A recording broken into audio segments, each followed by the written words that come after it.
చింతపడగాకు, నీ గురించి చింతపడగాకు. దేవుడు జరిగిస్తాడు, జరిగించేది. దేవుని స్తోత్రం కలుగునగా. దేవుడు లేకపోతే కదా, దేవుడు సృష్టికర్త అయిన దేవుడి దగ్గరికి వచ్చావు, నువ్వెందుకు చింతిస్తావు? చింతించగాకు. మూడోది, సంఘమును గురించి చింతించు. దేవుని స్తోత్రం కలుగునగాక. సంఘమును గురించి అనుదినము ఆ భారం కలిగి ఉండు.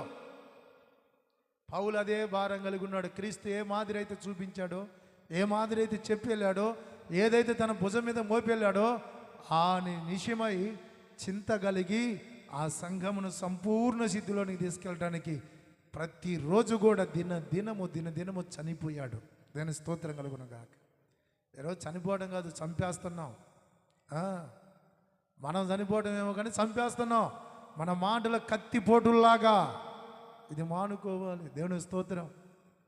సంఘము కొరకు చనిపోయే వ్యక్తిగా నువ్వు ఉండాలి. దాని గురించి ఆలోచించే వ్యక్తిగా నువ్వు ఉండాలి. దేవుని స్తోత్రం కలుగునగాక. నాలుగోది, ఇప్పుడు నాలుగోది అంటాడు,